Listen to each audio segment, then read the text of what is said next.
Boa noite, pessoal. Tudo bom? Então, meu nome é Anthony Ling. Eu queria primeiro agradecer o Instituto Ling por ter cedido a casa para o evento. Ao Grupo A e à editora Bookman por acreditar no potencial do livro, representados aqui, e viabilizar o lançamento em português. Ao Instituto Cidades Responsivas e ao Grupo OSPA pelo apoio na realização do evento aqui em Porto Alegre. Ao IEE, o Instituto de Estudos Empresariais, por ter viabilizado a vinda do Alain ao Brasil como palestrante do Fórum da Liberdade. Ao Arquifuturo, Laboratório de Cidades do INSPER, pela parceria no lançamento em São Paulo. Também agradecer a presença do secretário Germano e da equipe da Esmamos, aqui de Porto Alegre, que veio prestigiar o lançamento do livro. E eu aqui representando o Caos Planejado, uma plataforma de conteúdo sobre urbanismo. Participou desse processo de trazer a obra para o Brasil, fazendo a revisão técnica da obra. E, por último, e com certeza o mais importante, o próprio Alain Bertaud, por ter aceito a vinda ao Brasil e ter encarado mais uma aventura pelo mundo. Então, só falar um pouco só sobre assim, a história dessa obra, né? E assim, por que a gente está aqui hoje, de certa forma. Eu conheci o trabalho do Alain mais ou menos 10 anos atrás, quase por acaso, quando eu li um artigo chamado Cost of Utopia, Custo da Utopia, onde ele fala sobre os resultados do planejamento de Brasília, Moscou e Johannesburgo. E me chamou muito a atenção, né? Eu já comecei a investigar os outros trabalhos dele. Em 2014, eu conheci ele pessoalmente pela primeira vez num evento da NYU. E desde então, eu li praticamente todos os papers, vi todos os vídeos, ouvi todos os podcasts disponíveis na internet com a obra dele. E o trabalho dele, para mim, foi muito importante para me ajudar a organizar meu pensamento sobre urbanismo, que eu diria que não são muito convencionais nos círculos tradicionais de planejamento urbano. Então, a gente começou a promover o trabalho dele no Caos Planejado. O livro dele em inglês saiu em 2018. E, para mim, foi uma espécie de divisor de águas na literatura do urbanismo, consolidando todas as ideias e histórias, né, do Alain num livro. Né? Né, desde mais ou menos 2018, né, fiquei mais ou menos buscando uma editora que topasse o lançamento da tradução aqui no Brasil e, felizmente, a Bookman e o Grupo A se interessaram e conseguimos viabilizar a obra. E acho que, né, só um comentário assim, que eu tenho, inclusive, comentado com a Alain, é que é interessante ver a importância de um livro impresso. Né? Acho que o mercado editorial está passando por um momento difícil, né? E eu acho que a gente não estaria aqui hoje, talvez o Alain não tivesse vindo para cá, se o livro fosse, sei lá, um PDF na internet ou algo que a gente não pudesse segurar e levar para casa e pedir um autógrafo, né? E, enfim, tem algo ainda um pouco místico ao redor do papel que é interessante, enfim. Mas... fora isso, sejam bem-vindos. Vou chamar a Luciana também para dar uma palavra.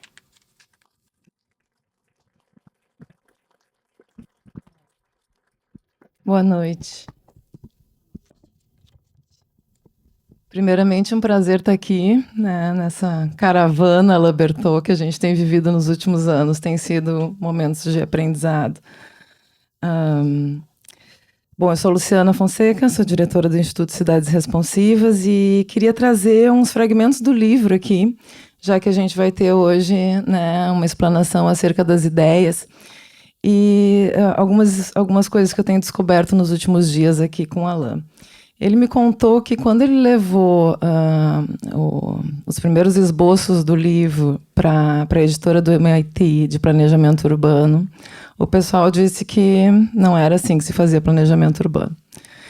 E quando ele levou o mesmo esboço para o pessoal da economia do MIT, o pessoal disse: essa é a maneira que a gente deve constituir as cidades. Então, existe aqui uma visão que é fundamental para o nosso desenvolvimento. E isso está já no capítulo 1. A gente não precisa ir muito a fundo. Eu espero que leiam todo o livro. Mas, na primeira parte, quando a gente abre, a gente já lê. Economistas e planejadores urbanos, duas visões de cidades que precisam ser fundidas. Então, a gente tem muita empatia em relação a esse tema, né, porque norteia e traz muito significado para o trabalho que nós mesmos estamos desenvolvendo aqui. Então, um parágrafo inicial. Mercados e design. Esse livro trata da interação observada entre mercados econômicos e design, e é importante entender o significado de design. Reforçamos que design para o autor é a elaboração de uma regra, um plano, uma norma, um desenho, ou seja, uma decisão que substitui a ordem espontânea gerada por mercados e propõe uma solução desenhada e ouso complementar, portanto, estática. Voltamos. Econômicos e o design no desenvolvimento de algumas cidades pelo mundo. Mercados são mecanismos transacionais impessoais resultantes da ação humana, como trocas de valor ou movimentação de bens, mas não do design humano, como expressado pelo filósofo escocês da era do iluminismo, Adam Ferguson. Na verdade, mercados criam uma ordem gerada sem design, segundo Friedrich Hayek, o economista e filósofo austríaco naturalizado britânico, docente na Escola de Economia e Ciência Política de Londres, na Universidade de Chicago e na Universidade de Fribourg, em meados do século XX. Por meio dos preços, mercados transmitem a informação gerada em ordem espacial. Quando os preços são distorcidos, a ordem geral pelo mercado também o é. Eu acho importante eu ler esse início aqui, porque existe uma grande distorção de compreensão acerca de dois temas aqui. Primeiramente, a questão do design, né? É importante a gente entender que a gente está tratando aqui de uma dimensão de sistema e processo, mais do que o desenho também diz respeito a isso, mas é mais abrangente, e por isso que a tradução do livro mantém na capa ordem sem design, né? Então, isso é muito importante. Mas, num segundo momento, e ontem a gente teve uma experiência, eu acho, eu e o Anthony ali, de conversar sobre esse tema nas redes sociais, né, a dimensão do entendimento do que é mercado. Então, acho que isso é um tema que a gente precisa jogar muita luz, né, porque existe um entendimento que é muito raso acerca do tema e que é repetido, né, como se fosse a verdade absoluta. Quer dizer, existe aí uma dimensão bem maior, né, que pode nos trazer uma compreensão bem melhor para a concepção de cidades. Por fim, aqui já vou passar a palavra, mas calma. Eu quero falar uma última coisa aqui. Eu sei que o Anthony já vai apresentar o currículo do Alain e passar para vocês, mas eu quero ler o último parágrafo aqui da parte de trás do livro, que apresenta o livro. Vai dizer que o Alain Bertaud é ex-diretor de planejamento urbano do Banco Mundial, com uma larga vivência em diferentes cidades do Brasil. Bertaud fala com muita propriedade sobre as suas ideias. Para escrever um livro sobre cidades, é preciso conhecer muito delas, diz ele, complementando. E agora vem a parte mais legal. A oportunidade de viver de maneira nômade ao longo de muitos anos foi a primeira condição favorável que me permitiu escrever esse livro. Então, eu acho que isso diz muito sobre o palestrante dessa noite. É uma criatura nômade, um aventureiro. Como é que é mesmo? Que tu chamou? É Indiana Jones do urbanismo. Mas tem uma questão aí que é legal, que eu acho que é uma dobradinha, é uma cruzada de habilidades e de modos de ser, assim, que eu acho que o Alain Bertaud traz, palestrante dessa noite, que é uma dimensão humana muito profunda de observação das dinâmicas da cidade através do protagonismo dos usuários. E isso está muito vinculado às nossas ideias também. E junto a isso também uma dimensão muito prática, muito realista, que faz essa condução, né, entre a possibilidade de entender a verdade dada pelas populações e a possibilidade disso se tornar realidade através, né, do sistema no qual a gente vive. Então, essa seria a minha abertura e contar para vocês o prazer que tem sido esses últimos dias para nós aqui. Obrigada.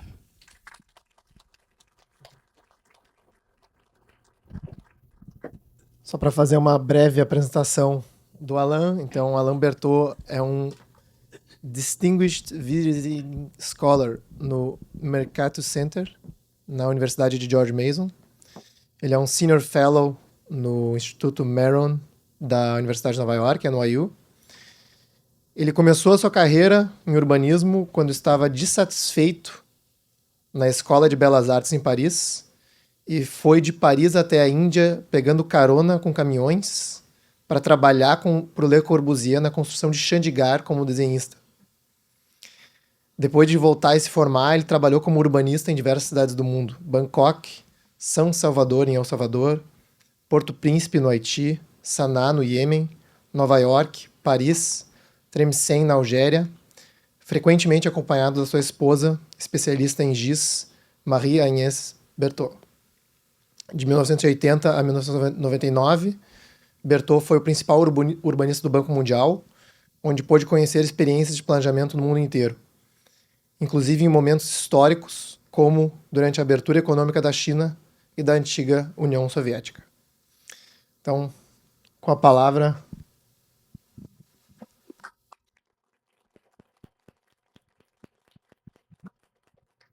Thank you so much for this generous introduction.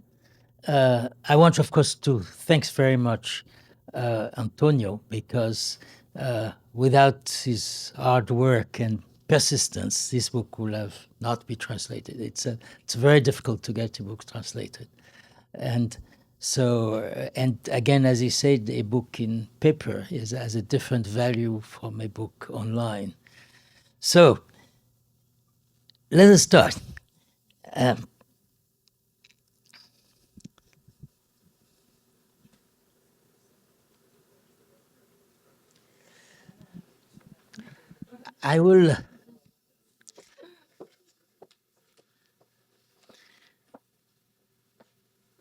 think that cities are made of the people who live in them, which is not what normally architects, and especially architects from the École des Beaux-Arts, think.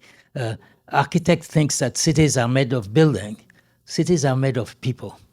And it's the people who build the building, but they build different type of buildings. Some are ugly, some are beautiful, some are just so-so. And that's the way a city is made. What is the role of planners in city?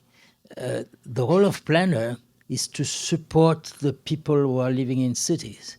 It is not the people who have to support the infrastructure that the planner designs. And I have seen example of that throughout my career working around the world. So I will give some example later. So this is the outline I will follow. So first, explain that to me a city is before a labor market. And that is a very important concept if we want in particular to understand housing. Housing, it's a shelter, but it's also the start of a daily trip that people take to go to work. Now, you will tell me sometime people then work at home. Look carefully and you will see that only a relative minority of people can work at home. Not in this room. Probably in this room it's a majority. But if you look at thank you, the entire population of Porto Alegre, you will see that the people who can work constantly at home are a minority.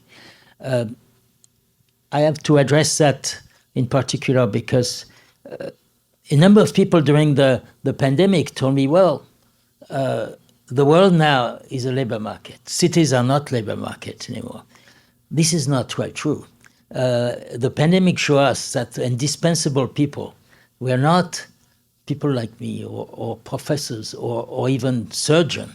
The indispensable people were the nurses, were the people who knew how to connect the oxygen in the hospital to the network. These were the people who were in supermarket and unloading trucks to put them in supermarket. So you see, we have to look at the city, looking at all the people who work on cities, and all of them are indispensable. So the intellectual are indispensable in the long run, but if you want to survive tomorrow or the day after, you need the truck driver. You need the people who clean the hospital.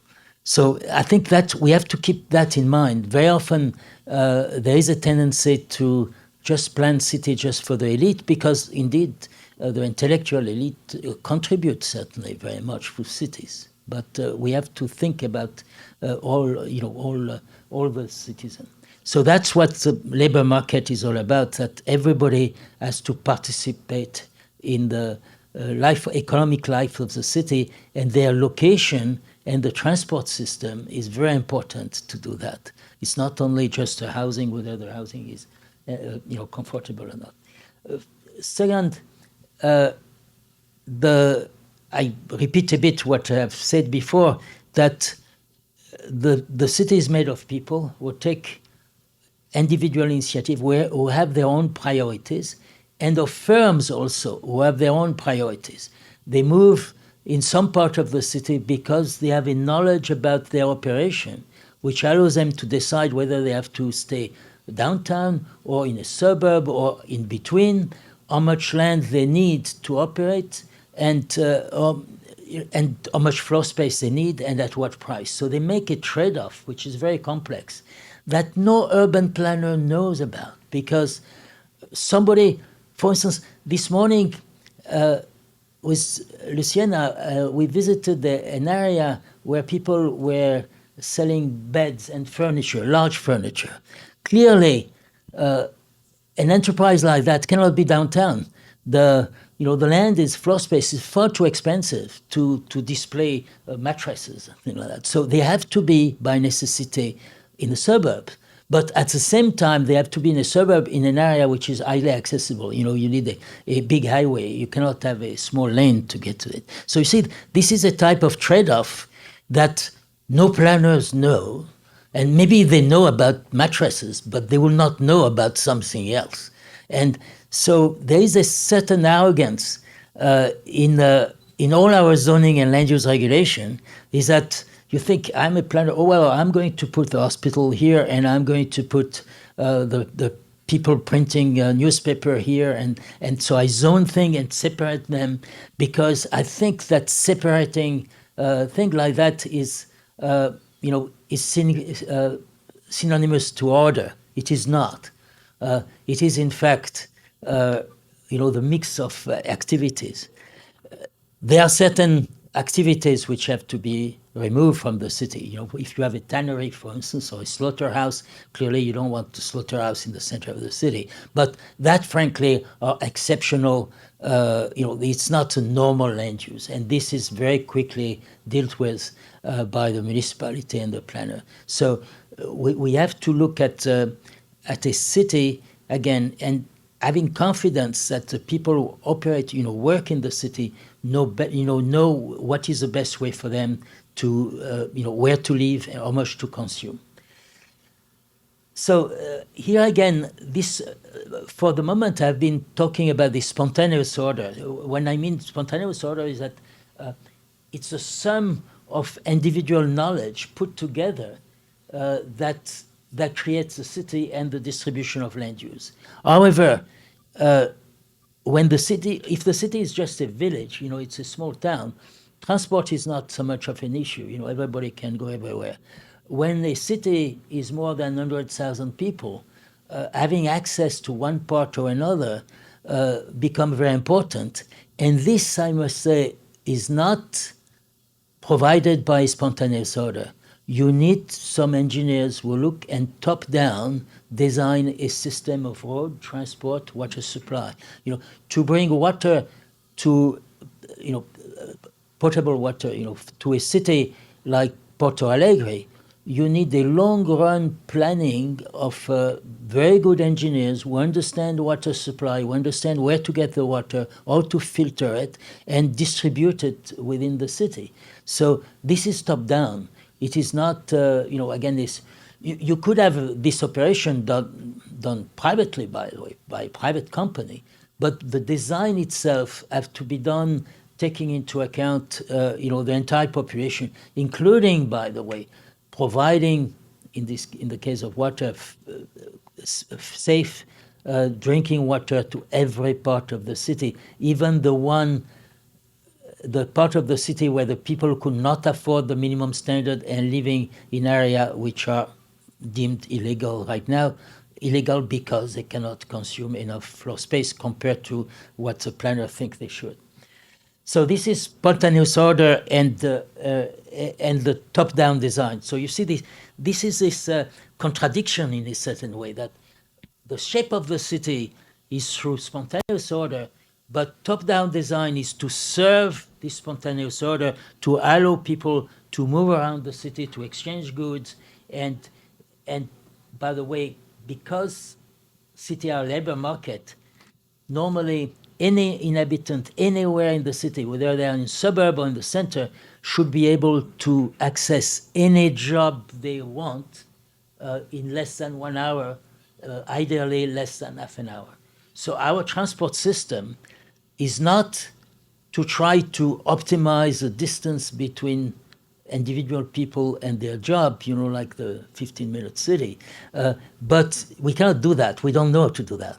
But our goal would be to say, from the eastern part of, or not in the case of Porto Alegre, the northern part of Porto Alegre, to the southern part of Porto Alegre, you should be able to do that in less than 1 hour, one way.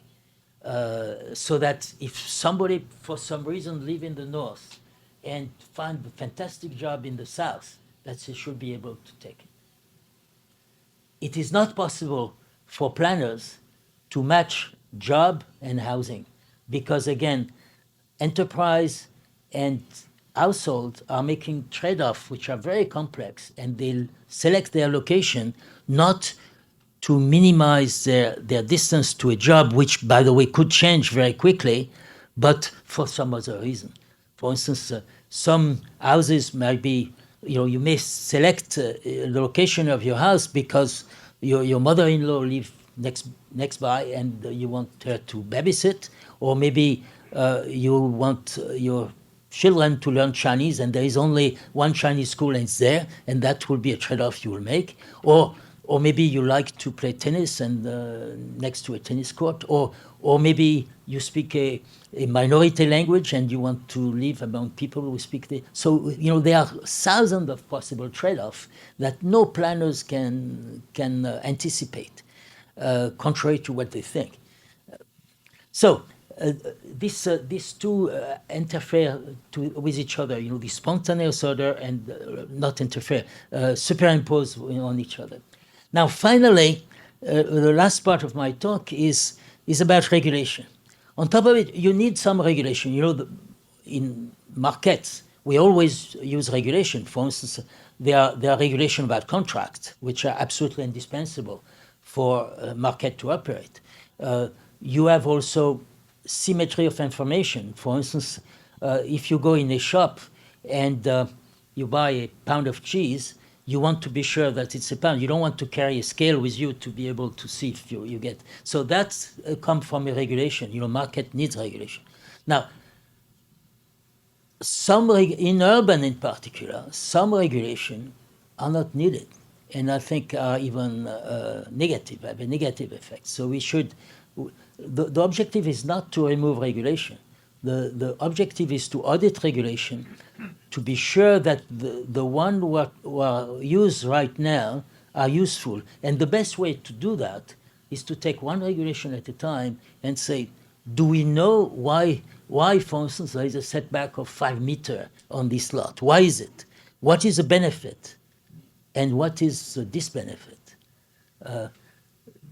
For instance, when I was in Algeria and I was in charge for my sins of a building permit, they were a huge setback and the lots were very small. So that meant that practically it was impossible to build a house, and so I was 25 years old. I was not completely sure why this was. I thought maybe some wise people had set up those setbacks. So I asked around everybody, why do we have those setbacks? Nobody could tell me. Finally, an engineer told me, well, if one day we want to pass a road between two buildings, it will be much cheaper because we will not have to demolish the building. So I asked him, have you ever done that in your life? The guy was 60 years old. He says, no, but it could happen. So, this type of thing has to be removed. If we cannot find the reason, it has to be removed. So cities as labor market. One thing which is striking to me when I move around cities is that, I go to city like Bangkok or Jakarta, for instance, which are fantastically congested. You are complaining about congestion here. You don't know what is it really compared to Jakarta or Bangkok.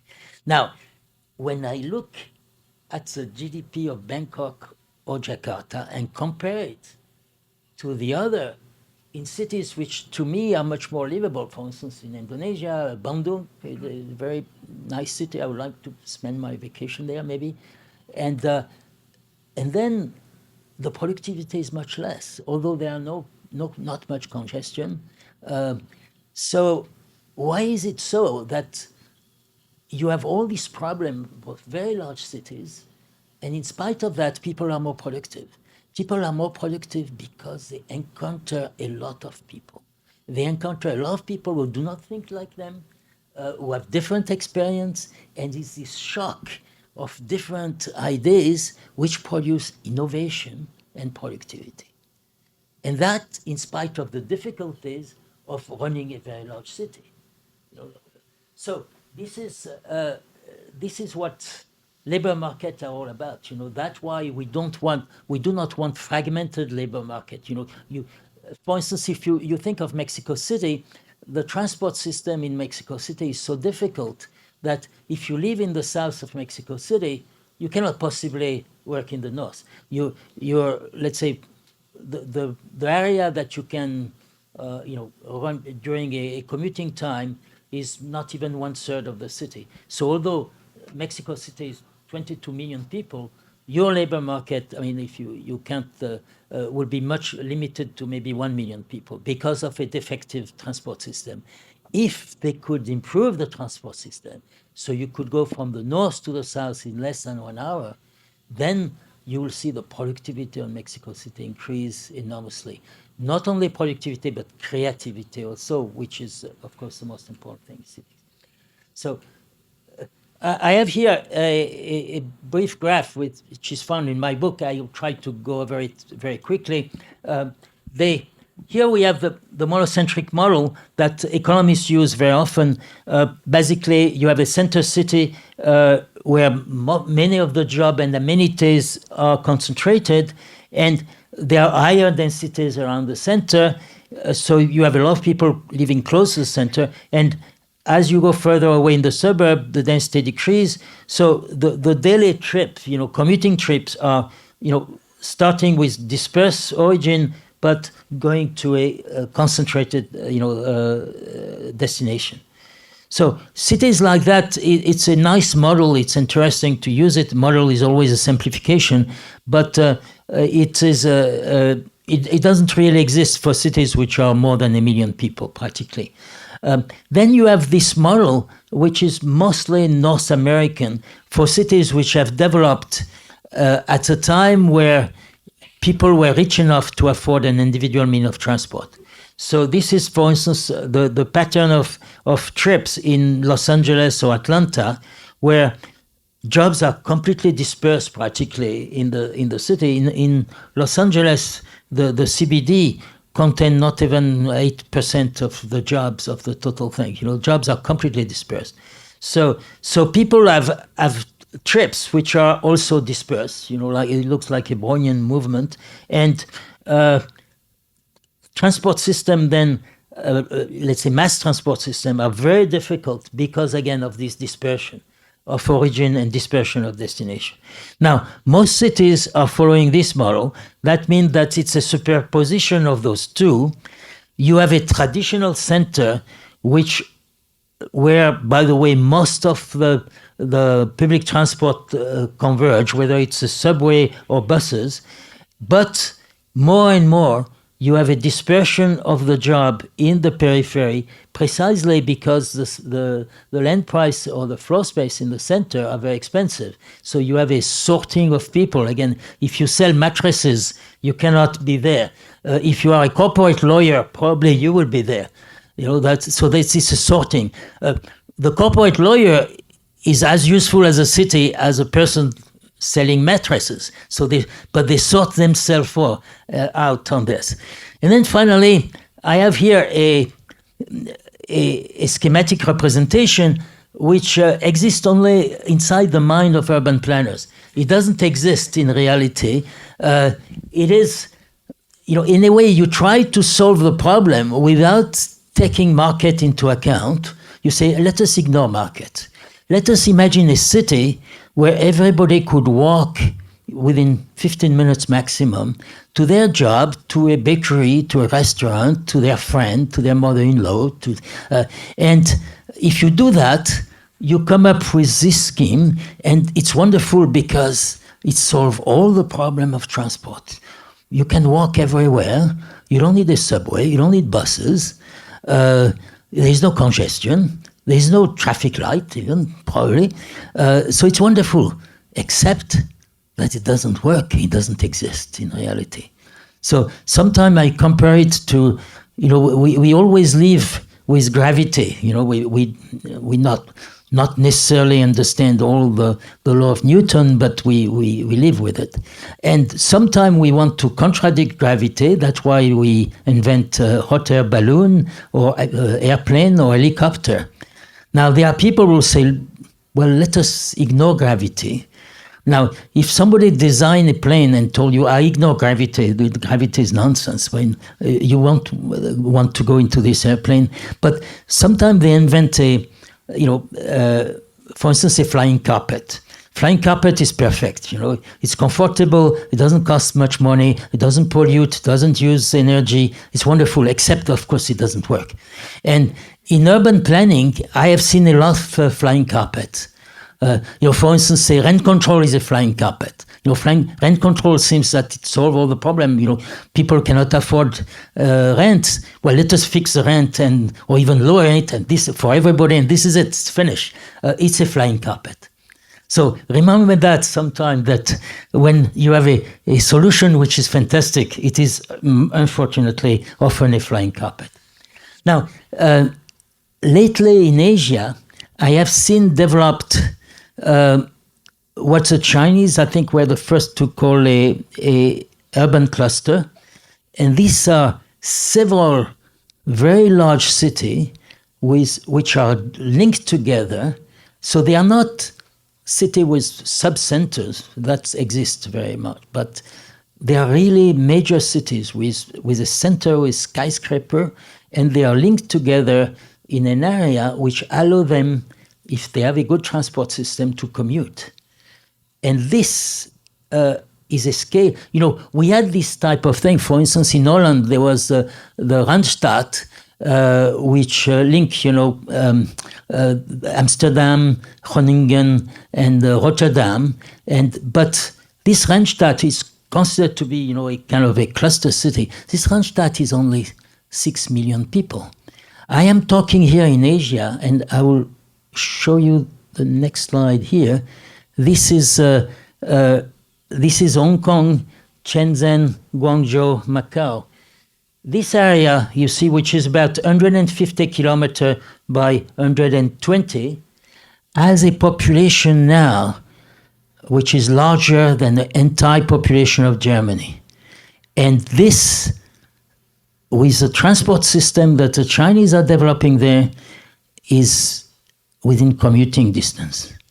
The distance, 20 years ago, between Hong Kong and Guangzhou was 2.5 hours. Now it's 35 minutes. And now the problem is not entirely solved. They have again this last mile or last 5 kilometers, between station of rapid train. But they are working on it. The Chinese have understood the advantage of very large labor market when they are connected. I think that if they succeed, they have not solved all the problem. If they succeed in doing that, this area will be the most productive and innovative in the world in the next 10, 15 years. So we have to remember that when I am not saying that necessarily your city should should aim at being 90 million people. But what I mean is that the people you have there already, if you manage to link them together so that they can commute from one side of the city to another, your productivity and innovation will be much higher. So why? So people move to cities not because there is a fantastic sewer system or because even there are beautiful buildings. They move to cities because of the people who are already there. And the quality of the people who are there could be because of a university. If it's a firm, they move to a city because they are certain to find qualified engineers or qualified doctor or whatever, or artist. So it's people really who make the attraction. This is why building new cities is so difficult, except if it's a capital, because the capital, the civil servants are obliged to move, so there is no problem. They don't move because other people are there. They move because the government tells them to go there, and they can afford to move because the taxpayer of the entire country is paying the bill. But except for that, private cities, I have never seen a large private city which was successful. Sometimes they are small, but then it looks more a bit like the Club Med or something like that. So that's fine. You could have a nice little city around the beach, and it could grow because the beach is very attractive. It is not a real city, in the sense, or it's a private club or something like that. So I am, by the way, completely ready to accept that one day there will be a very large private city which will be successful, but I'm just waiting to see one. Here I want to accelerate a bit my talk, but I'm showing you this spontaneous order that to show that this horizontally it's a date in years. So we start here at 1600, in the history of the world, and the last here is 2010, and in red here I am showing the population of the municipality of Paris in this red line. So how it augments and decreases with years. Be careful, this is not a population of Paris. It's a population of the historical center of Paris, which is only 2.5 million people, and so for me, this is, let's say, the city center of the metropolitan area of Paris, which is 11 million people now. So what I compare here is to the population of Manhattan, which is in blue, which again, I consider Manhattan as the CBD, let's say, of the metropolitan area of New York, which is 22 million. So I see there how the population changed with years. So until the Industrial Revolution, practically for Paris, you see there very, very little change. Suddenly you have a little drop during the French Revolution. Mostly people were beheaded by the revolutionary. Then you have a stagnation here during the Napoleonic War. And then here it starts, the Industrial Revolution starts, and it starts climbing very quickly. And then it stopped here, and it started going down. And the same thing, strangely, happened for Manhattan. What happened at this moment, just before the First World War? Why does the population decrease? Technology. Suddenly, for the first time, instead of commuting on horseback or on foot for most people, suddenly there was a mechanical way of moving around. So this doesn't mean that the population of New York or Paris decreased. It means that the population in the center of Paris and the center of New York decreased because of technology, because suddenly they could go into the suburbs and still have probably half an hour commute. The half an hour they had on foot, then they have it with a tramway or with a subway, or and then later in the United States, mostly with cars. So you see, this was a shock. The first shock here was the French Revolution, but the other was in fact a technological revolution. But it could be here, for instance, you have a decrease much harder this is the Great Recession in the United States, which didn't affect Europe as much. And so you can see again here, you can interpret this was the crisis in New York in the 70s, crime, and also New York went bankrupt. It has to be salvaged more or less, and then it bounced back. So you see, the city is confronted to external shocks, could be technological, could be financial, could be a war, and the people react to it. It has nothing to do with planning. You know, the number of people in Manhattan or Paris has nothing to do with planning. Although, if you look at all the plans that they have, always say, our goal is to have that many million this year, or to stop the growth, or to increase the growth. This do not work that way. People vote with their feet, in or out, and it has nothing to... So the planner has to observe the trend.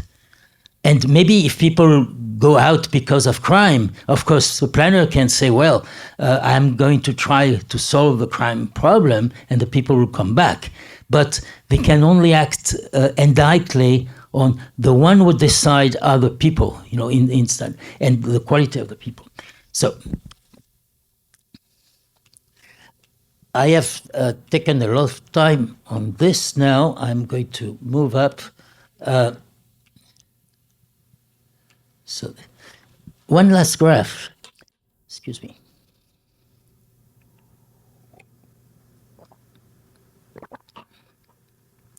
This was developed by GIS by my wife, Marie-Agnès, some years ago. It's for the city of Seoul, South Korea.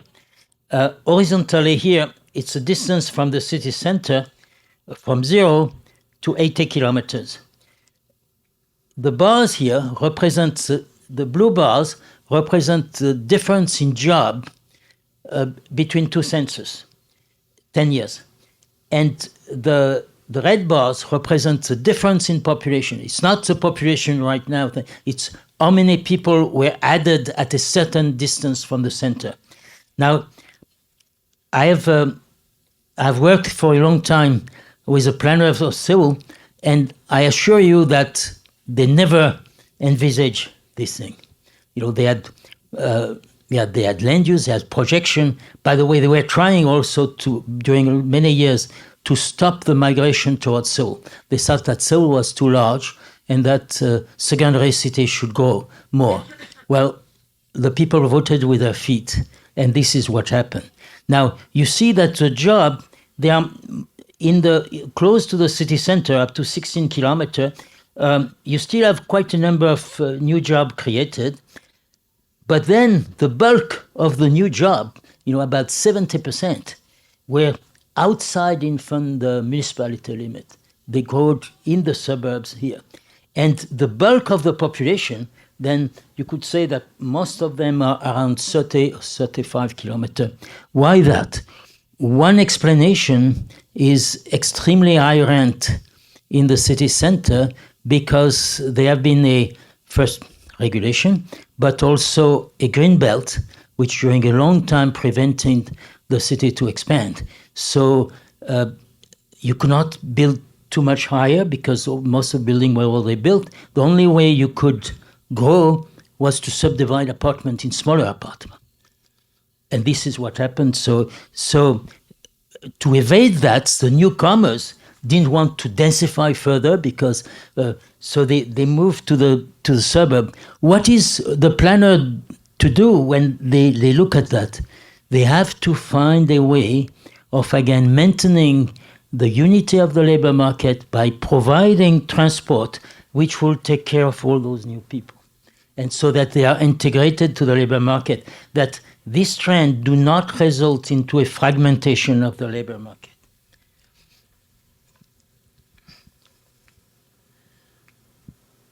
Now, what is the role of, one of the important role of planner is to, in advance of urbanization, separate what is public and what is private.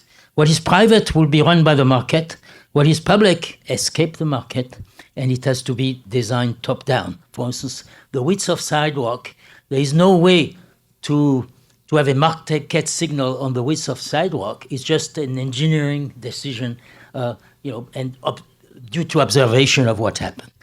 So this separation is absolutely essential because you see what Cerda did, the planner of Barcelona, which was extraordinary, is that that was the size of Barcelona at the time of Cerda, and he designed a grid which covered more than, if I remember, 15 times the existing city, and it was countryside. What was the advantage of that? The advantage was to allow the land market to function everywhere. It doesn't mean that people immediately will have built a house here, but it means that there was a very large supply of land, and whenever there was let's say, more migration toward Barcelona, if somebody wanted to build a house there, imagine that there would have been a green belt here. This would have been extremely expensive.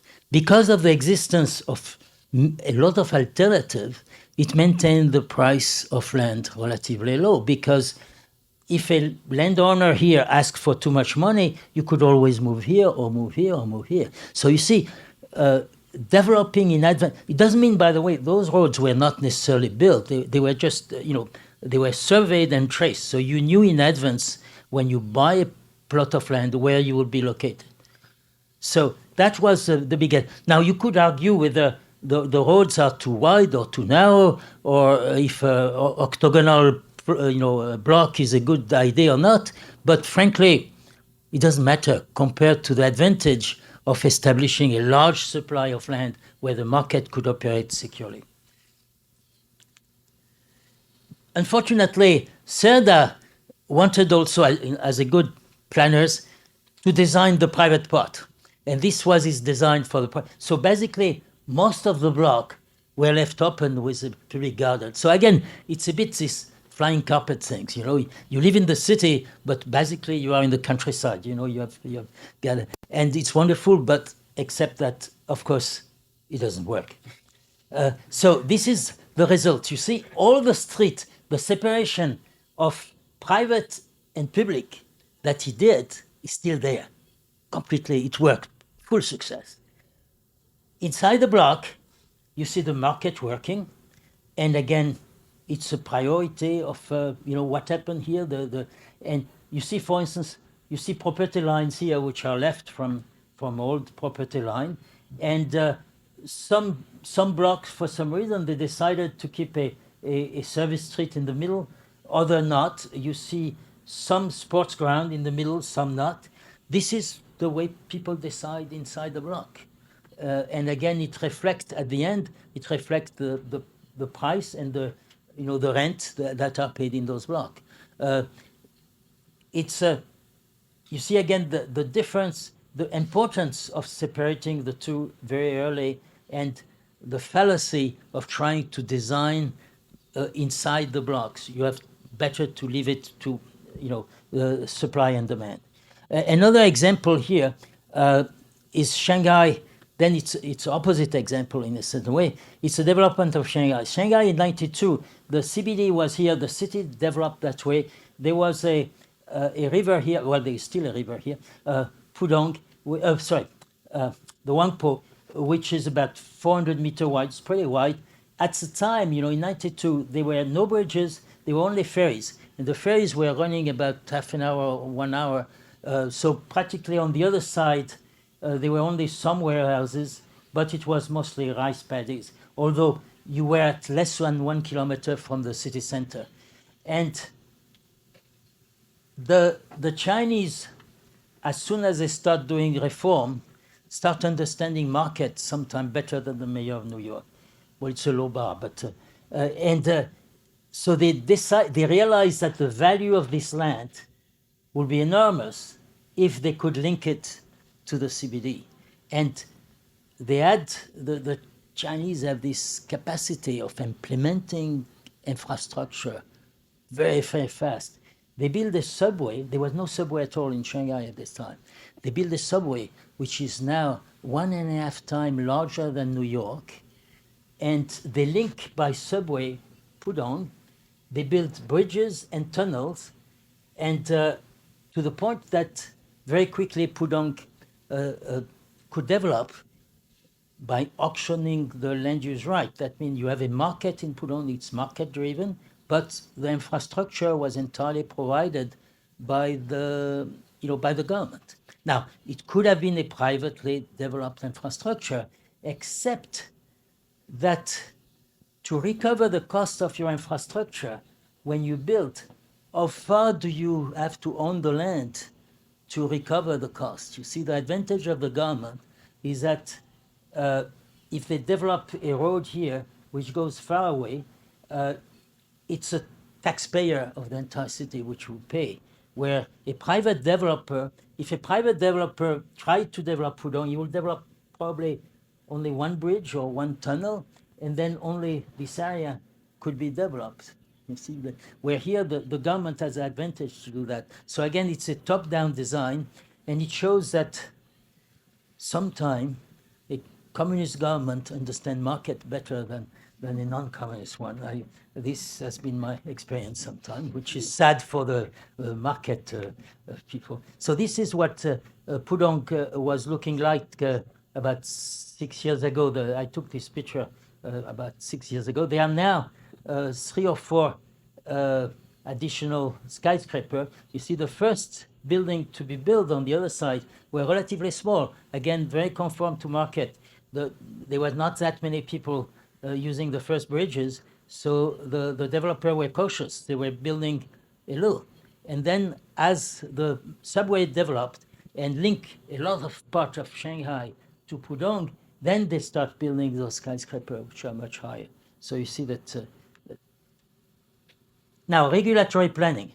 So the management of, urban planners like to detail very much what is going on on private land. For instance, in New York, we have details about the dimension of bathroom and things like that. What you can do in a shop, whether you can repair a bicycle or not. This is in the zoning, but when it comes to really the responsibility, which is to manage public land, that means the street and the park. This is, for instance, 21st Street in Manhattan. So you see, it's a complete mess. You have truck during the day delivering things. You have a bicycle track here, but you have a bicycle on the sidewalk here. You have garbage on the sidewalk, which probably will be collected a few hours later. It's a complete, it's not designed. And nobody pay attention to it. Well, I think much more should be, attention should be paid. Unfortunately, when you ask in New York a consultant to say, well, what should we do with the street? This is what you get. This is 21st Street, the same street. By the way, you see, to do the rendering, they widen a bit the street because it's more convenient if you want to put a swimming pool.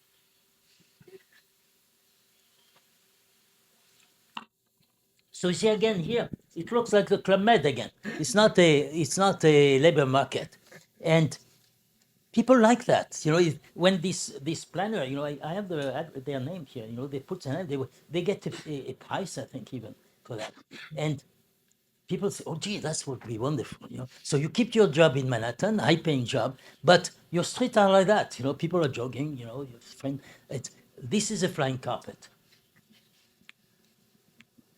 So now, last part. The press has a large part to play, I think, in informing the population what's going on in the city.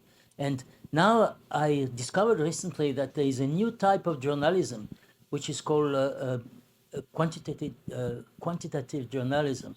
People who are used to extract data, which are available, especially with high tech, and to extract information and present the information in a way which is understandable.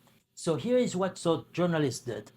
They took the zoning which was promulgated in 1965, and they applied this zoning to the existing building of New York, which were there then, 2020, and they put in red here all the building which contradict the zoning of 62.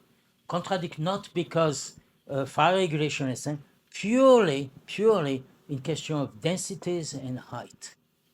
So all this building here could not be built, and if they demolish them, you will have to build something which is smaller. So who is going to do that? This is a detail. For instance, this is around NYU, this is Washington Square, this is the West Village. All those buildings in red contradict the zoning. They are telling you that we will see the detail later. Now, you'll say, well, maybe they contradict zoning, so maybe they are not very livable. Now, if you try to buy an apartment here, it will be small, probably 120 square meters, something like that, and it will cost you $1.5 million. So it is not, it's not a slum. It is not, there is no, what economists call a negative externality, something that, so it's completely, so it just shows that this is would you believe that all the building in blue here are contradicting the zoning because the zoning found there are too many dwelling units. Imagine too many dwelling units in New York, where in fact the price of housing is going up because we do not build enough dwelling units. And so that's completely absurd. And nobody reacts to that saying, obviously, this regulation is absurd. So talk about audits. The first thing to remove is that. Again here, if you look at the detail of the zoning, for each block, I'm sorry. There is a magic number. There is a magic number would tell you how many, the maximum number of apartments which are allowed in each block. And this magic number was calculated in 1965, 62, 65, based, by the way, on, at the time, the average household size in New York was about 4.8. Now it's 1.2. So the density is completely irrelevant. But even if it was a density, it was again based on the infrastructure which is there. When you start paying apartment more than $1 million, I tell you, you can afford to put an extra pipe in the street if density is higher. So it's completely irrelevant thing. This too much coverage, that means the plot is covered, too much. So again, you say, well, that's environmentally, that's not bad, that's bad. But then why do you pay so much more, for instance, here in the village than in my suburb in New Jersey, where you have plenty of green space and apartments are much cheaper. So obviously this is not recognized by the consumer. Therefore, it's not a good regulation. Too much commercial density. Again, I wonder what kind of data the people had, the planners had in 1962, 65 to know in advance how many shops should be in each neighborhood. What is it? And of course, it's just a magic number that they have invented. So remove this thing. Then that's the building which are too high. That's for all the lowest part of Manhattan. You notice that again here, buildings which are too high on the Upper East Side, that's where former Mayor Bloomberg lives. Again, it's not a poverty-deprived area. It's a very expensive area. And who established what is the maximum height of building in New York? What is it? Again, if the building were really too high and cast too much shadow or something, or block the wind or whatever, the rents will be lower. If they are very high, it means that it's a fake constraint. It's something from the time of Dickens, probably, when you didn't have air conditioning or things like that, or when light was extremely expensive. So, in the long run, of course, in a democracy and a market economy, the regulation will slowly adapt. I show here the floor ratio in New York. So they slowly adapt, but I'm convinced now that the goal of regulation, of zoning regulation in the US at least, is just there to slow down change and to make it expensive. And that's not good. That's not good. And so eventually you will reach, after 20 years, 30 years, you will reach a land use or a modification of the zoning which correspond to demand. But that will be too late. And by the way, I've been blaming planners all the time. I could also blame the people. Let's say that they respond to a political atmosphere where the people who live, for instance, in Manhattan, if they have a good job there, they're pretty happy. They don't want any change because they will think that any change is a negative. There will be a little more crowd in the sidewalk or something like that. And therefore, there is a support for what the planners are doing. If there was no support, they would be fired. So I blame them for not analyzing, for again pretending that those regulations are necessary for the environment where they are not. But let's just face it: if they wanted to change, they will have very serious political opposition to change in a neighborhood because of this NIMBYism. Now, how to solve that, I'm not sure. I leave that to the politicians. So these are. I just want to say last word for my wife who prepared, one of those graphs here, and we have been working together for a long time, and she just died recently, and that was her in Yemen, taking notes in the old city of Sana'a in 1970, and that was her more recently in 2015. Discussing in Surabaya with urban planners, again, the new land use regulation. Thank you very much.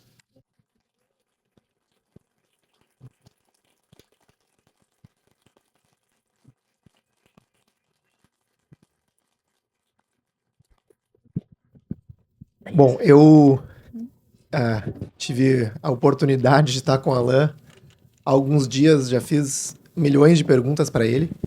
E, na verdade, acho que, não sei se a Luciana não tem algum comentário.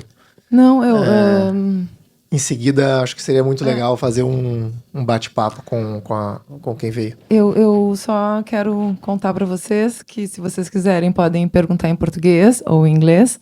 Quem quiser perguntar em português, o Alain está com um fone ali, que vai direto em inglês para o ouvido dele. Tá? Então, por favor, fiquem muito à vontade e eu sugiro que aproveitem esse momento aqui. Como o Anthony já disse, a gente tem tido longas conversas aí nos últimos dias. Então, enjoy it. Okay, you said in your talk that a city is like maybe the quality of the production of a city, of the creativity, is based on the ability to commute in 1 hour time in the city. So the more that you have, let me think the question. When you have more, when you are inside 1 hour travel distance to your work, you have more. So we have a limit in technologies to achieve this 1 hour. You show as an example about China. And do you think you have like a limit of city population that would stable the productive of the city? Or maybe like when you have so big cities, we start to have a lot of cities inside cities, and they just don't grow in productivity? No, you see, the Pure River Delta, the Pure River Delta is a lot of cities. I have not shown all of, for instance, you have skyscraper, you have, in the Pure River Delta, you have the largest number in the world of skyscraper which are more than 300 meters. That means taller than the Eiffel Tower. That's a tall skyscraper. But you do not have them in one city center. You have them in at least in 5 different city centers, which are linked by lower density. And by the way, one thing I didn't talk about for the Pure River Delta, that you have also, because you have suburbs which are less accessible, you had also a small industrial area which was developed at the beginning of the reform in China. So you have a mix of people who design things conceive things. You have excellent universities. At the same time, you have also manufacturing there in some area of the suburbs. So you have again a spontaneous order which has been created.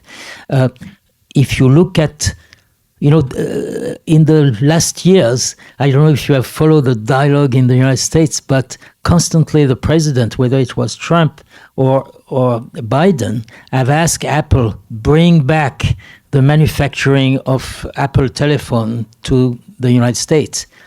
And the president of Apple say, we can't, because the supply chain that we have in China is unmatched in the United States. You have Silicon Valley, where you have brilliant people, by the way, from all over the world. They are all, 50% of them are immigrant. But you do not have manufacturing anymore in Silicon Valley. It's all gone away. The Silicon Valley plus San Francisco, that means if you take the north of Marin County to San Jose, you have only 7 million people. We are talking in the Pie River Delta, 92 million people, more than an order of magnitude above it. And if you look at the productivity, so the productivity is not to be able to go in less than 1 hour, is to be able to select a job or to exchange ideas or exchange product among 90 million people in less than 1 hour. So you see, the structure of the city is very different. I mean, it has indeed several, and each city at the beginning had a subway system, and then they link the subway system together. Then they realize it didn't work because the subway has too many stops. If you have a stop every kilometer, you cannot go very fast, even if you have. So they start putting, fast rail, where you had stop every 10 or 15 kilometer, and then link that to smaller vehicle, and now they are thinking of small self-driving buses to link the station to wherever you want to go. So it will be a kind of like a Lyft or a Uber, but self-driving. Or for the moment they have drivers, but they know that at the same time the salary of the driver will be such that the price will be too high, and therefore they are going to look at it. So again, I'm not saying that they will completely succeed in having an integrated labor market, the 90 million, but I am pretty sure that now probably the area is fragmented into 2 or 3 market of about 40 or 30 million people, which is very high. Compare again to Mexico City, where you have 20 million, but fragmented into probably 5 markets. Eu gostaria de lhe perguntar em francês, mas nós vamos ter muitos tradutores, né?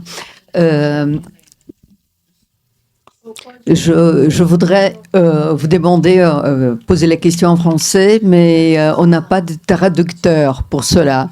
Alors, je vous pose en portugais.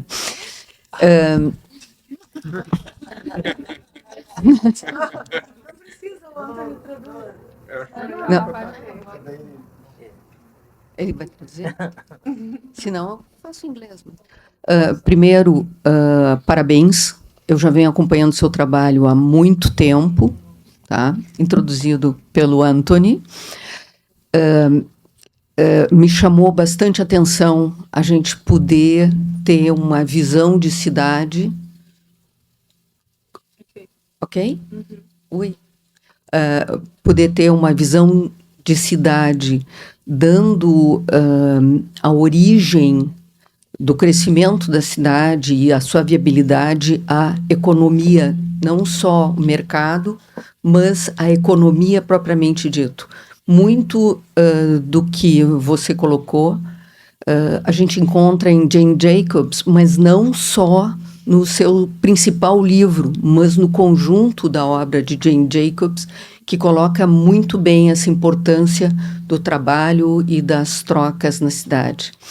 O que eu gostaria de lhe perguntar é, com esse trabalho tão valioso, quais universidades e quais cidades estão conseguindo introduzir esses conceitos em planejamento urbano?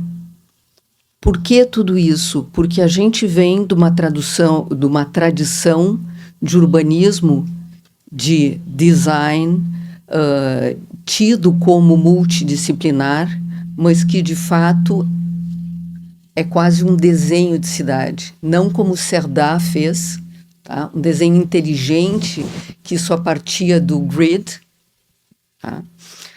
Do damier, tá?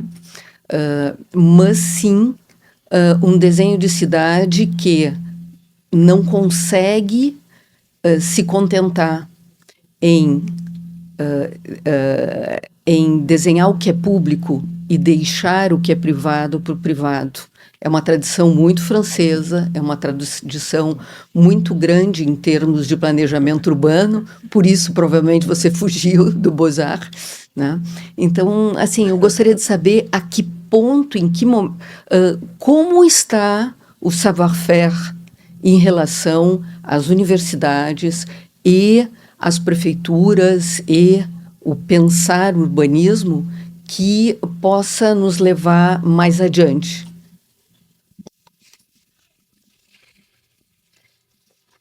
Well, you certainly are not alone with this, problem of the tradition of designing city. Basically, planners considering that the city is a big building, so the more detailed they draw it, the better it is. And when you have a master plan done every 10 years, it's an example of that. You have 2 years for your architect to make the blueprint, you give it to the contractor and they build during 10 years. And after 10 years, you start all over again, a new blueprint. So that's exactly what should not be done. A city should be managed quarter by, at least to have data, at least quarter by quarter. I think now with technology, you could have it, week by week or maybe. Oh, sorry. You could have it week per week, and monitor what is happening exactly like a firm. You imagine Apple designing a smartphone and saying, well, the next smartphone will be in 10 years and we will sell the same smartphone for 10 years. I mean, they will be bankrupt. And the cities are doing that a bit, again, because they think that a city has to be designed like a building has to be designed. So I don't deny that a building has to be designed, of course, but that's different. When you shift scale, you shift problem. Now, for the teaching, I was interviewed in Harvard Kennedy School about 3-4 weeks ago, and I was interviewed by an economist and then a planner, and the planner told me, don't you think that because you look at efficiency, you are neglecting the poor? And I say, you mean that when you provide service to the poor, you should not be efficient? And, well, in a certain way, that was the implication, that you should not measure it. Because, in a way, the implication to me was that what counted the intention. And I think that this is something I developed at the end of my book. I think maybe not many people will go to the end, so they don't read this part. But they are indicators. You have to develop indicators. And those indicators have certain threshold. If you go above that, it becomes a blinking indicator. You have to do something. If people in some area are paying 50% of their income in rent, this is a blinking indicator. You have to do something as fast as possible. If people commute, that I have heard yesterday, right? 1.5 hours, so say 3 hours a day to go to work, this is a blinking indicator. And you have to do something there. And I don't know what it is, but you have to put your brain on it and solve this problem. It could be express buses, it could be, I don't know. But you have to do something about it. You cannot be satisfied by just saying, well, let us wait for the next 10-year plan. So I think that in universities, traditionally, the economists and the planners are completely different departments.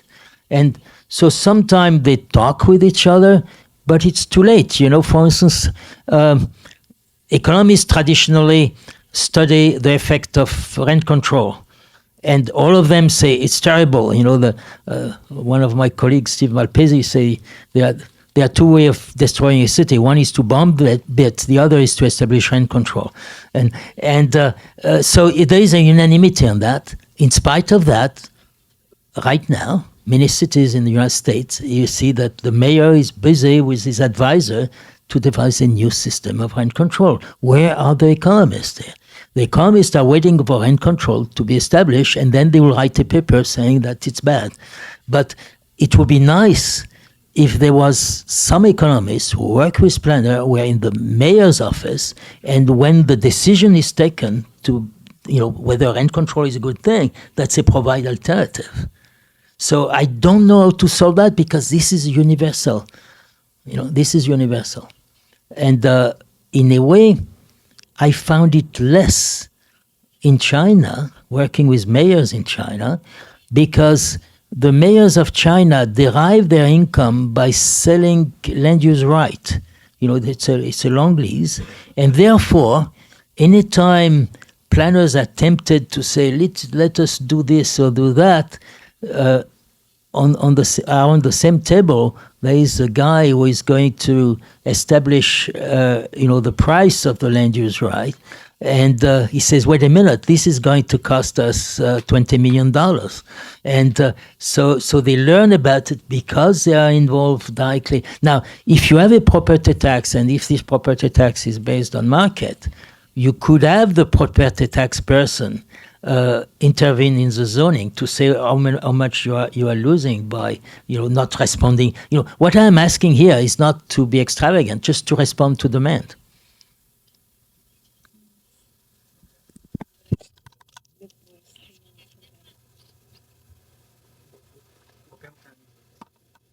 Vou perguntar em português. Tá? Boa noite. No começo, antes da sua palestra, né, o Antônio e a Luciana estavam fazendo introdução e eles comentaram que teve um momento que o Antônio levou suas ideias, acho que para o MIT, e ele conversou com os planejadores urbanos que falaram: isso não é a forma como a gente planeja uma cidade. Você levou. Melhor ainda. E quando você levou para os economistas, eles disseram, não, isso é assim que a gente planeja uma cidade. E eu imagino que isso foi há alguns anos atrás, né, que isso aconteceu. Eu imagino, pelo menos. Pelo que eu acompanho da discussão, eu tenho a impressão de que o clima político está mudando. Você falou muito, as pessoas também concordam com os planejadores, né, e não querem que a vizinhança delas mude. Mas, assim, a percepção que eu tenho, né, olhando para isso aqui do Brasil, é que a crise de moradia está tão intensa que o consenso está mudando, né? Tem um consenso mais a favor do desenvolvimento, mais a favor da necessidade que está se formando, e eu observo isso de uns 5 anos para cá. Eu queria ouvir o seu comentário sobre se você concorda que o clima está mudando, e também se você pudesse comentar da diferença da discussão nos Estados Unidos ou na Europa, se você está sentindo essa mudança nos dois lugares. Yes, I think sorry.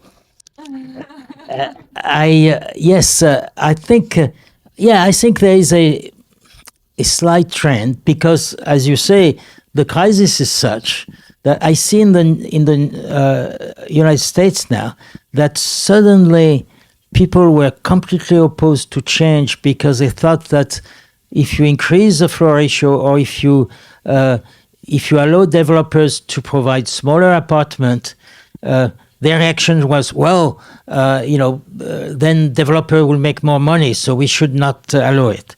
This thing is now disappearing a bit because they realize that the impact of that is negative. So you have in a movement, I don't know if there is equivalent in Brazil, which is called YIMBY, to the opposite of NIMBY, which is in fact now start being a coalition of green and people who are more kind of, the tendency maybe in this room, more libertarian. And it's an interesting coalition, because normally they are not natural coalition. and because they are interested in producing more housing. So I think you are right that there are some changes, but we have a long, long way to go. Hi, my name is Andrea Corsi. I'm an architect here in Porto Alegre. I have two simple questions. The first one is I'd like to know more about your job on World Bank, because it's not very obvious what an urban planner does at the World Bank. And also, after all these years of travel, which is your favorite urban fabric and why? Okay, the first question is easier. The World Bank finance urban infrastructure and housing services. When the World Bank was created at the end of the Second World War to reconstruct Europe. So at the beginning, most of the loan were done to rebuild ports, railways, industries, because that. And then McNamara, in the middle of 70s, decided to shift a lot of projects to urban, because he realized that, especially in developing countries where cities were sometimes growing at 7-8% a year, that means doubling every 10 years, that if you mess up the city, you mess up the entire development of a country. So he created an urban department, and then we start lending to infrastructure. Now, for instance, my first project in China in 1982 was, in fact, a sewer project. Half of Shanghai has no sewer. People were using buckets and to drop into truck. So my job, I am not a sewer engineer. My job was to look at the development of Shanghai, to know what the densities were likely to be, what they were now, what they were likely to be, and how to expand the sewer system of Shanghai. So that's not the job of a sewer engineer. The sewer engineer, you give him the population or the projection of the population, and then you will design the system. You see, so that's the job of the planner as I had. So I was exposed then to a lot of city. I didn't work only on sewer. I work on housing. I work on then.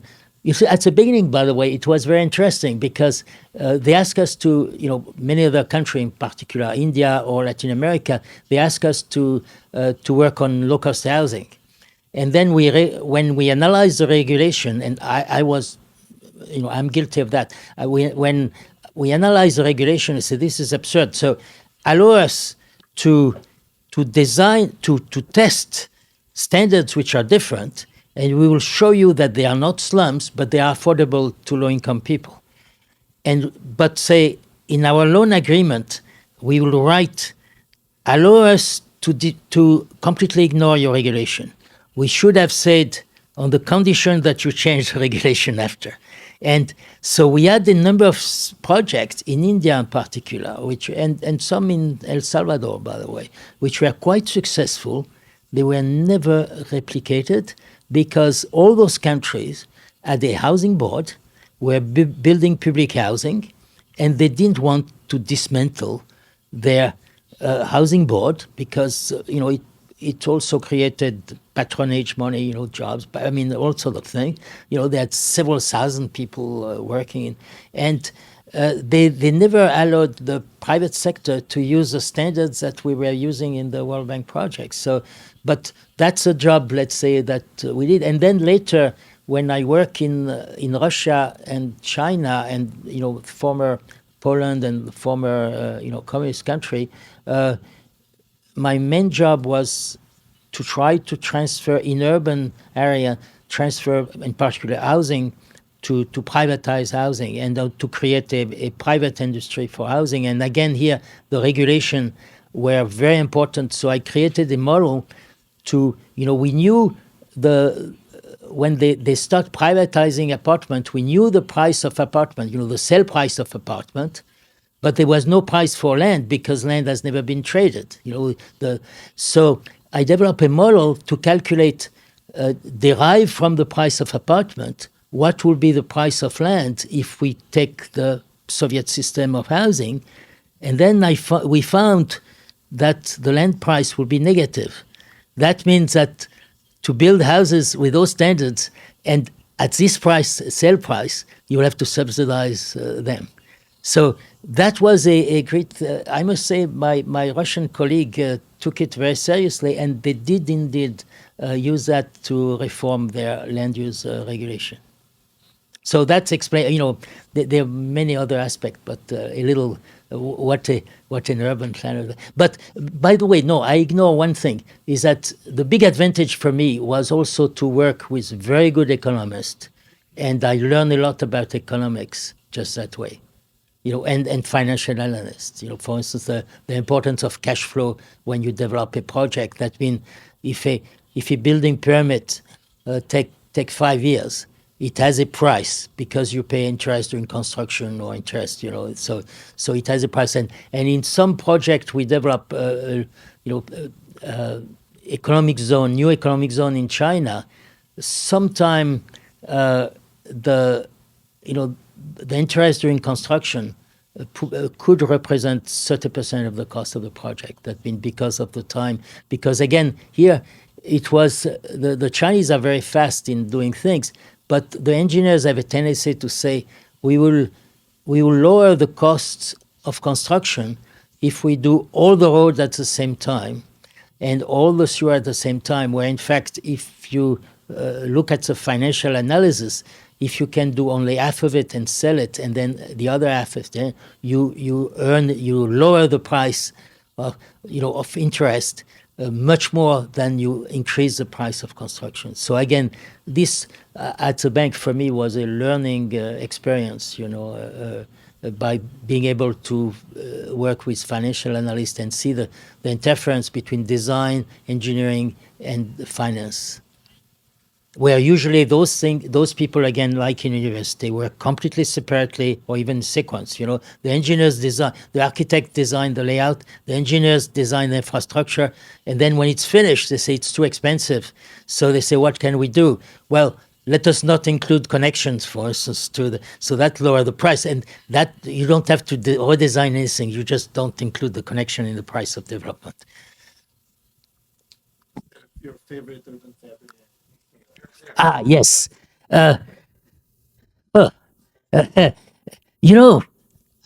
Cities are like people. So they have their personalities, and depend. If you want to go hiking in the mountain, you will have your preferred friends to do that.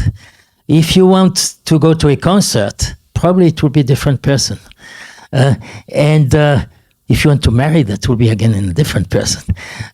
So cities for me are a bit like that. I like to change. I even cities which sometimes from outside look difficult, like Dhaka in Bangladesh. I think they have their charm, but maybe at small dose. But so my favorite city still used to be Hong Kong. I say used to be because a great pleasure in Hong Kong was to go to bookstore and to have all the books written by Chinese but were censored in China but could be published in Hong Kong.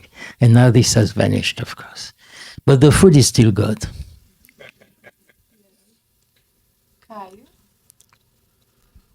Hello, Alan. I would like to thank you for the talk and spend a few days with you. It was a very pleasant time. So I know you went today to the Forum of Liberty. Yeah. That's right. The Forum of Liberty. Yeah. Yes. So I know you have a talk with Titus Gabel. Yeah. And I want to question about the specific topic about the free private cities. And I want to know, what do you think about this concept? If you knew this concept and it was something new, if you have something to talk about it, I would like to know what you think about this specific concept. Well, I work very closely with Paul Romer, who was the Nobel Prize of Economics, who developed the idea of charter cities, which I think is at the base very often of that. And I had many discussions with Paul, and first, the objection I made during the talk is that a city needs a good location, and the good locations are already taken, except, there might be some exception for that. But the second is, by the way, theoretically, it's completely correct that trying to reform an existing city is very difficult because, for instance, people don't want change, because you have unions who don't want, because buses don't want to be in competition with other system of transport, because, there is an inertia in an existing city for reform. So the concept of trying from a blank sheet is very attractive. However, because, again, people move to a new city because there are already people there that they find attractive, how do you start a new city?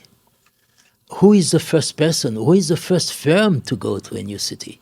So if the new city is a suburb of an existing city, that probably will work.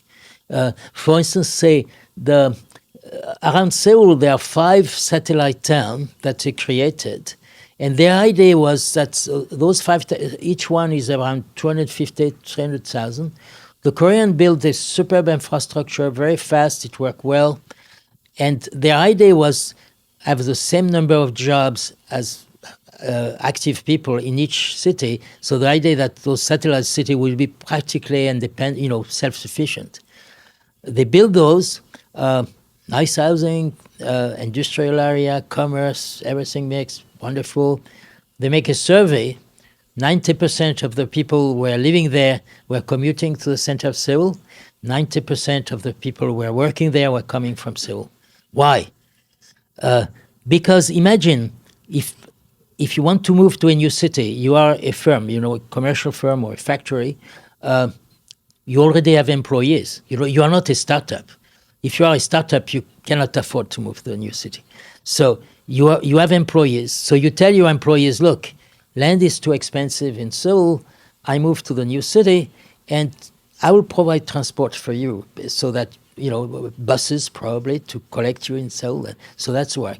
If you are working, you are a young professional working in Seoul, and you pay 60% of your salary for rent, and you find that in your city, you will pay only 30%. You move with your family to the new city, and then you commute. You don't leave your job. You're not saying, well, I'm going to wait there to find a job. You keep your job, obviously, and then you commute. So that's the way. So in fact, those new cities are never self-sufficient. They are always dependent. Do not forget also that to have a viable new city, you need an international airport. You cannot have a new city without an international airport. And that is a big expense before, if you have nobody there, which airline is going to land on your airport if there are no passengers? And what. So again, there are so many obstacles to a new city. Then it's so difficult that I don't doubt that maybe in 5 or 6 years, you will have 10 new cities in the world with 50,000 people. Completely irrelevant to the history of cities. It doesn't make much difference. So it's fun, it's nice, but again, I am completely ready. My experience is always observing reality. So I'm completely ready to be converted, but I have to see one which is successful because all my experience had showed the other direction. Thank you. A última tá, pessoal, a gente vai encerrar. I'm sorry. Você falar, tu ia falar. Não. É só para avisar que tem a última pergunta, daí a gente ainda tem alguns momentos para a sessão de autógrafos com ela. Alain, I would like to thank you as well for the time we spent together, and I think Cosma is really grateful as well. And I wanted to ask you, because right now I'm getting in this urban world, and it's really different than the architecture world, because it takes more time. Like urban planning, like everything is just long time run, you know. So I wanted to ask you if there was a time in your life where you lived what you planned, and then let shine your eyes like, well, it worked, or if what was the most realized time, like if there was a moment where you just knew you have done the right thing, you know. Let's say two things. When I created new roads in Sana, when I was in Sana, Sana was growing at 7% a year. That means the population was doubling every 10 years. And I was the only urban planner, the only architect in the entire country. My surveying skill were, what I've learned that they call the Beaux-Arts. That means I knew the principle of surveying, which was not very good.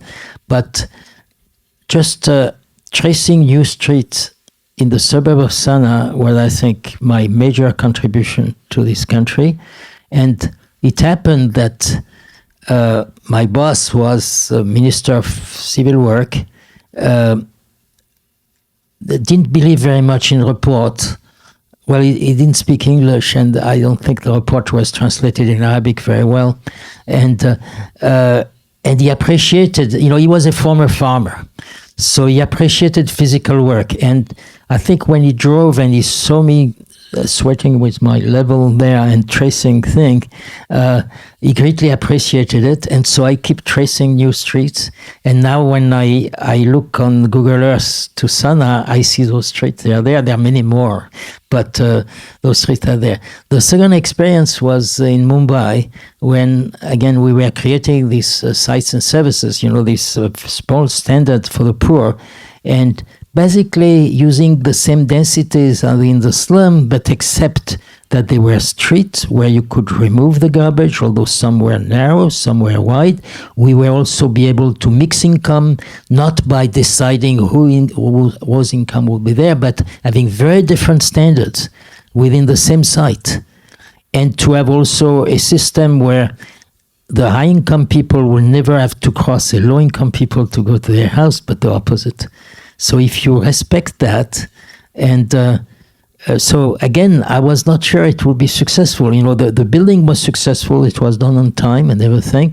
But you learn the success only when you see when the people live there. If you have shops to develop, if people build several floors, and that again, if I look at I went back too, but if you look at Google Earth, I can see my project there, and my only regret is that this type of planning has not expanded beyond what was financed by the World Bank. It was not replicated.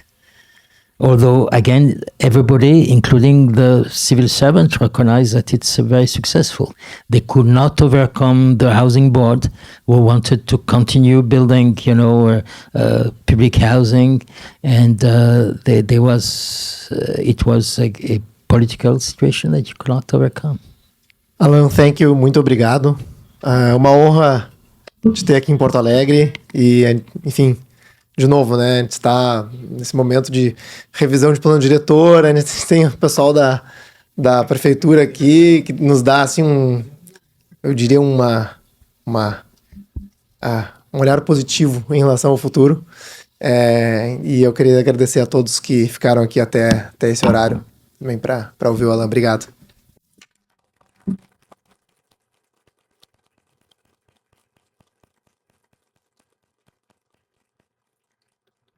Eu acho que a gente convida todos para nos encontrar aqui para um momento de confraternização. Obrigada e boa noite. Obrigado, boa noite.